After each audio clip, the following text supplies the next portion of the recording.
Coming up tonight on KPVI News at 10, the Idaho Field of Heroes Memorial is returning to Bannock County. And the city of Idaho Falls celebrated Arbor Day. KPVI News at 10 starts now.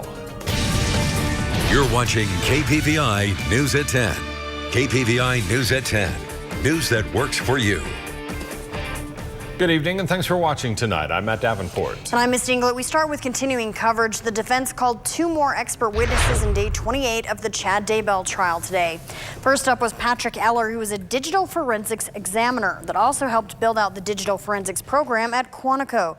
He focuses on metadata, or in-depth stuff. Eller reviewed 10 devices and 10 terabytes of data from the case. He focused on geofence data, where you obtain a location and radius, then identify devices that were in that radius. Eller says there wasn't any information to put Chad's device on his property the morning of September 9th, 2019. The only device they could place there was Alex Cox's, the same with September 23rd. However, there were 4 devices within a 30-foot radius that were not looked at or identified. Eller said they did find texts and calls from Chad's device to Alex's when he was at or near Chad's property. The next witness was Dr. Greg Hampikian, an expert in DNA analysis. He testified about a dozen hairs were found on an adhesive, some brown, some short and dark, and 1 blonde. 4 hairs were sent to a lab for comparison testing, and none matched Chad, Lori, or JJ Vallow. Hampikian says he found no evidence of Chad's DNA on anything that was tested. The defense has not rested its case, but the state did say today it plans to call rebuttal witnesses. Court resumes tomorrow. The Bonneville County Sheriff's Office arrested 3 people yesterday after serving a search warrant in Idaho Falls. The warrant was for a home on the 800 block of Masters Drive as part of an ongoing drug investigation. After they arrived, deputies detained 8 people inside. After a search, detectives found multiple items of drug paraphernalia and a small amount of methamphetamine. One person, William Stevens, is charged with felony possession of meth and misdemeanor possession of drug paraphernalia. 2 others, Joel Herndon and Jason Glover, were also arrested and charged with misdemeanor possession of drug paraphernalia. The other 5 people detained were released. The investigation is ongoing. Well, a lot of rain out there tonight, so let's get a first look at our weather with East Idaho's Chief Meteorologist Doug Iverson. Doug. Yes, a little wet out there. Look at the rain on the radar map. Our radar site in Pocatello is finally up and running, and it shows some of the heaviest rain just to the south and east of Blackfoot. You can see those yellows. Oh, in the white, you know what that is, right? Dare I say that 4-letter word this time of year? Snow. In fact, it's snowing right now pretty good over Pine Creek Pass. Jackson seeing snow. A last observation out of Driggs has mainly rain, but certainly some snow overnight. And the mountains around Jackson are under a winter weather advisory until 4 o'clock tomorrow afternoon. We're looking at 6 to 12 inches over the Tetons, and probably a few inches at least over in the Jackson area. We have a winter weather advisory for elevations above 4,500 feet in Lemhi County. Salmon doesn't necessarily include you. About 500 feet above you, though, it does. Leadore, you're included. We could see anywhere from 2 to 6 inches. Meanwhile, up in Montana, all that pink, that's a winter storm warning. 8 to 16 inches of snow. It's going to be pretty hairy over Monida Pass, especially on the Montana side. Just down the road from Monida, we're at 38 in DuBois, 42 in Blackfoot, and 40 in Pocatello. Misty? All right, thank you, Doug. After last night's election results, a previous Bannock County commissioner defeated an incumbent. On the Republican ticket, Ken Bullock defeated incumbent John Crowder in a close race for Bannock County Commissioner for District 3. Ken was previously county commissioner several years back for a 2-year term. He hopes to win the seat again when he goes up against Tamara Code in the general election in November. I'm so appreciative of all of the people who supported me, encouraged me, got out and rounded up some votes. Those people did all the yeoman's work. They talked to their friends and their neighbors and encouraged them to get out and vote. And I just need to thank all those people that encouraged me and got behind me and pushed. And hopefully they will all be happy at the end of the day. The Idaho Field of Heroes Memorial is commemorating 20 years. The memorial will return to Pocatello from Friday until Monday at Century High School soccer fields. This year, volunteers placed over 7,000 markers in the field to represent each service member who died in the wars in Iraq and Afghanistan. An additional 97 markers will represent the service members with an Idaho connection who've died since September 11th, 2001. The event will start with a dedication ceremony at 10 a.m. Friday, and the field will be open to the public 24 hours a day until the closing ceremonies at 5:30 p.m. Monday. There will also be several other ongoing events. Details can be found at banticcounty.us. Exit 332 on Highway 20 in Rexburg will close for a month. That starts May 29th. The closure will allow crews to quickly build a new diamond interchange to improve traffic flow. All ramps at the exit, as well as University Boulevard between the ramps, will be closed to traffic and detoured to nearby interchanges. Once exit 332 is finished, the same work will be done at exit 333. That closure is expected to begin late July or early August. More information can be found on the Idaho Transportation Department's website. The Chubbuck Fire Department shared the results of this year's Fill the Boot campaign. This year, they raised more than $15,100. That's the most to date. All the money goes to the Muscular Dystrophy Association. They thank everyone who donated to the cause this year. A professor at Idaho State University has been awarded a grant. Corey Jenkins is an associate professor of chemistry. In her lab, Jenkins and her students worked to combine elemental sulfur with other molecules to create new substances. She created proposals to create a sulfur-based hydrogel that could be used for fertilizer. The proposal was sent in for a National Science Foundation Early Career Development Award and was approved. The idea has been funded for 5 years and $590,000. The award also includes a portion of funding to establish a summer program for all research students in the chemistry department. The Bonneville School District is participating in the Summer Food Service Program. The dates, times, and locations are there on your screen. The program starts June 3rd, runs through June 27th. Meals will be provided to all kids ages 1 to 18 free of charge. The Salmon Challis National Forest has announced the winners of the 2024 Jackie Cavano Memorial Scholarship. The winners include Keeland Cooper, Lindsay Vialon, Michaela Bruno, and Tanabe Cecil. This year, $1,500 was awarded to each graduating senior selected from Salmon, Ledor, Challis, and Mackey for a total of $6,000. The scholarship is sponsored by forest employees through fundraising efforts throughout the year. The National Weather Service and Teton County, Wyoming Emergency Management are hosting Weather Night. It's going to be May 29th from 5:30 to 7:30 p.m. at the Teton County Library in Jackson. Anyone who works or recreates outdoors and those curious about severe weather that affects Wyoming should attend. Meteorologists will give a talk focused on thunderstorm threats, how to relay information to the National Weather Service, and helpful forecasting tools for anyone to use. The event is free and open to the public. The City of Idaho Falls has received an award. Yesterday, the city celebrated Arbor Day and received the Tree City USA Award from the Arbor Day Foundation for the 32nd year in a row. As part of the celebration, students planted 9 trees at the Snake River Dog Park to provide shade. As for the award, the city has participated in a program provided by the Arbor Day Foundation that helped the city maintain and grow its tree cover. Still to come on KPVI News at 10, Hunter Biden's tax trial has been delayed. We'll tell you why coming up. But first, let's check back in with Doug Iverson on our weather. Doug. Thank you there, Misty. It has rained so much in Pocatello this evening. We broke the record for rainfall for May 22nd, almost a ½ inch. How about that? Didn't break any records as far as the temperatures are concerned. We were in the 40s, though, last night. Warmer than usual, still below average in the afternoon, barely in the 60s. Well, we won't be in the 60s tomorrow. Forecast is next. You're watching KPVI News at 10 with Matt Davenport, Misty England, and East Idaho's chief meteorologist Doug Iverson.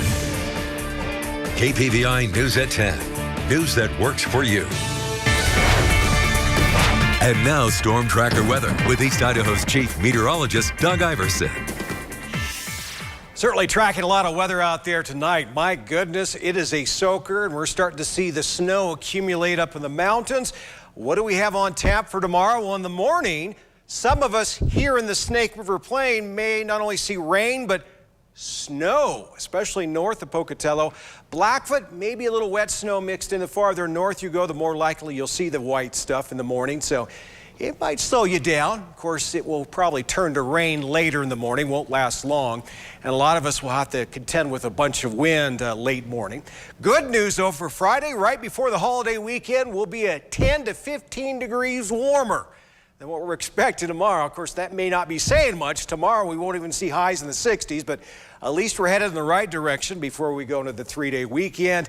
There is some fly in the ointment, though, if you will, for this coming weekend. A chance of rain Saturday afternoon. I know, I hate to do that, but I got to mention it at least, so just go prepared. If you're going to be out and about in the mountains or even in town, you may want to have your umbrella with you just in case. But that's the only stormy day for the 3-day weekend, the way it stands now, so hopefully that will pan out that way. Storm tracker radar, look at all the green, look at all the white, snowing like crazy just to the northeast, northwest of Island Park, snowing over Yellowstone, snowing over the Tetons. We got snow way to the east, the hills just east of Blackfoot, snowing over the Portneuf Range, Pebble Creek area. Things are starting to dry out though. We'll see the rain end later tonight. We zoom out, the engine that's driving all this moisture has now moved over the western side of the Central Mountains. It will continue to trek eastward late tonight, tomorrow morning, and should be well to the east of us into Wyoming by this time tomorrow night. Bringing with it the threat of, as I mentioned earlier, rain, snow tomorrow morning for places like Idaho Falls, Rexburg, Rigby, maybe even Shelley and Firth could see a little bit of that rain-snow mix. And then the wind will pick up once it pushes into Wyoming, and we'll see some windy conditions right around lunchtime. So speaking of wind, the National Weather Service has a wind advisory, lake wind advisory out for the American Falls Reservoir. I don't know if you were thinking about taking the boat out, maybe take the day off. Not a good idea to take the boat out to the reservoir tomorrow. We're looking at wind gusts as high as 35 miles per hour. That's not good boating weather. 37 is what we're looking at for a low in Pocatello. Rain will end overnight. The wind will pick up a bit. Overnight, wind speeds will range from 15 to 30. Idaho Falls, rain will end as well, but there is a chance of snow overnight with a low temperature of 34. It will be breezy off and on throughout the night, and the wind will stay breezy tomorrow with a chance of rain and snow in the morning with a high of only 56. It was nice at 60. Won't see that tomorrow. Won't see that in Pocatello either. 57, windy in the morning, especially with a chance of rain showers early morning, and there are the wind speeds anywhere from 20 to 30. Elsewhere on the map, anyone else going to be in the 60s? Yeah, one over in Twin Falls. That's it. DuBois, you'll be 50 as you go north. You go right into the heart of that winter storm. Yeah, winter storm in May. How about that? Southeast Idaho Chevy dealer 7-day forecast. Take a look at Friday. There's that 10 to 15 degrees warmer. 70, chance of rain on Saturday. Warmest day for the holiday weekend will be Memorial Day. We'll hit 74. Idaho Falls will hit 70. Look what happens after Memorial Day. We're in the 80s. Tuesday, wow, first 80-degree day of the year. Rexburg 7-day forecast will be in the upper 70s. This weekend, temperature-wise, can't complain, especially for Monday with a high of 72. Blackfoot will have a high of 76 Memorial Day, but you may want to pack along that umbrella just in case for Saturday. There's a chance of rain showers in the afternoon. We got rain, snow tomorrow for Teton area. It's a decent possibility of rain Saturday in the afternoon. Then we're dry for the rest of the holiday weekend. Central Mountains, rain and snow in the morning. Then we're dry on Friday. Could see some rain showers midday on Saturday. Matt? All right, thank you very much, Doug. Republican National Committee headquarters in Washington, D.C. went into lockdown this morning after someone sent vials of blood to the building. That's according to 3 sources who spoke with NBC. A hazardous materials team from the U.S. Capitol Police and on site and cleared the package. One of the sources familiar with the situation said the building was still on lockdown and the blood was being tested. It's unclear if a suspect is in custody. Hunter Biden's tax trial in California has been moved to September. It comes after his attorney convinced the judge that more time was needed to prepare for another case, his upcoming gun trial. That trial is set to start June 3rd in Delaware. In California, Hunter Biden is accused of tax evasion by filing false returns. Additional charges accuse him of falsifying records related to his company's payroll. Hunter Biden has pleaded not guilty to all 9 charges in both cases. Still to come on KPVI News at 10, how much will a Memorial Day cookout cost this year? The answer next in consumer news that works for you. You're watching KPVI News at 10. KPVI News at 10. News that works for you. Your Memorial Day cookout will cost you a little more this year. So just how much can you expect to spend on food? Jen Sullivan has the answer in tonight's Consumer Watch. If you're planning on hosting a barbecue this Memorial Day weekend, higher food prices may burn a hole in your wallet.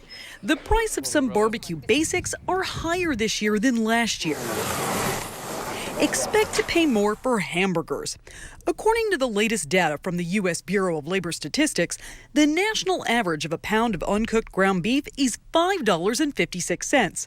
That's about 31 cents higher than last year when prices were at $5.25. So if you want to cook 5 one-pound burgers, that's going to cost you about $28 just for the meat. Steak is seeing the biggest spike in prices. On average, a beef steak will cost you about $10.75 a pound compared to around $9.96 last year. That's a 79-cent increase. Your cheaper options are pork chops, costing roughly $4.24 per pound, and boneless chicken breast, which is about $4.06 per pound. Other summer staples like alcohol will also cost you more. A 16-ounce malt beverage like beer is slightly more this year at $1.78. A liter of wine will cost you about 36 cents more this year at $13.66. There is some good news. Milk and egg prices are down from this time last year. For Consumer Watch, I'm Jen Sullivan. The Federal Aviation Administration predicts this will be the most traveled Memorial Day weekend in 14 years. Nearly 54,000 flights are taking off tomorrow. The Transportation Security Administration says it will likely screen 18 million people between tomorrow and next Wednesday. If that happens, it will be a 6% increase compared to last year. And many people have been traveling in May. Officials at the TSA say 4 of its all-time busiest days took place this month. Meanwhile, with the summer travel season right around the corner, Southwest Airlines fares are now listed on Google Flights. Previously, Southwest only published its own fares on its own website. For now, it does not appear that it's going to be publishing fares on any other platforms like Kayak or Priceline. The change comes a week after Frontier and Spirit Airlines announced that they're doing away with change and cancellation fees. Amazon is making changes to Alexa, and users of the voice assistant will help pick up the tab. The company is planning to unveil an AI-infused version of Alexa this year. According to CNBC, Amazon will charge its customers a monthly fee to pay for the upgrade. So far, there's no word on how much it will cost. Amazon has previously said it wanted to make Alexa more conversational by using AI. All right, Cade Calvin joins us now for sports. Hey, Cade. Hey, Misty, how's it going? Coming up, we're going to have our Athlete of the Week segment and more. Sports is next. You're watching KPVI News at 10. KPVI News at 10. News that works for you. Welcome back in, folks. One of Pocatello High's finest basketball players has decided on his next steps. Gage Ontiveros has signed a letter of intent to play basketball at North Idaho College. The 6'10" center was a big part of the Thunder's championship-winning formula. Former head coach Joe Green says the Cardinals are getting an imposing force on their team that can help in several ways. He'll own the paint. He'll dominate down there. But the thing that I like offensively is he can go right hand, left hand, jump hook. He's got good feet, good hands, and he's just going to keep getting better because, like I said, he just gets to the gym all the time. It means a lot. You know, I've been working at this hard, and then people always have been helping me along the way. Obviously, like coach and my parents have been pushing me, so it means a lot. All right, it's time for our East Idaho GMC Dealers Athlete of the Week. This week's winner is not just a great athlete. He's an incredibly inspiring person.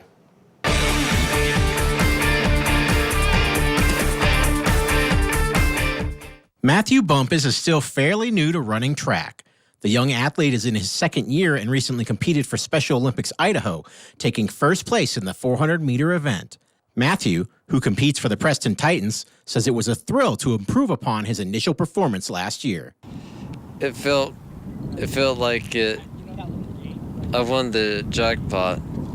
It was the most fun I had in my whole existence. Matthew's guardian, his sister-in-law Dulcie, says that Matthew was a bit shy when he first started running track, but once he started, they couldn't get him to stop, earning him the nickname Forrest Bump.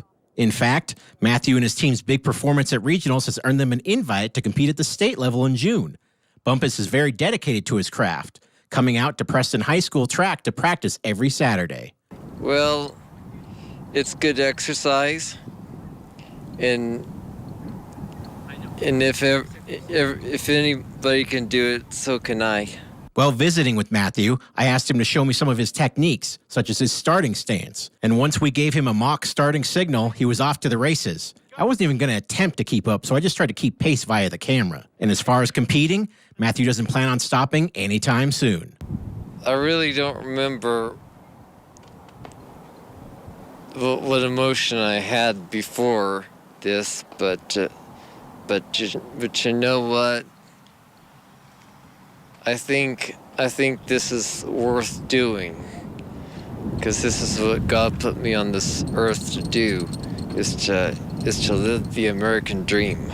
And his message to anyone who might be afraid to try something new? Just try it, give it a try. If it's not worth it, just try another alternative. Probably didn't hurt to try, right? Right. The 2024 Special Olympics Idaho State Summer Games will begin on June 7th in Caldwell.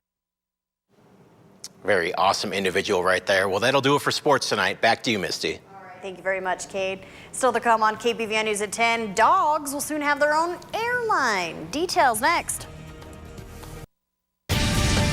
You're watching KPVI News at 10. KPVI News at 10. News that works for you. Well, a new airline catered to man's best friend is about to take off. Yeah, starting tomorrow, Bark Air will carry dogs of all sizes and their human companions on routes from New York, Los Angeles, and London. The airline said its goal is to offer an alternative to the traditional air travel, which is often stressful to both dogs and their owners.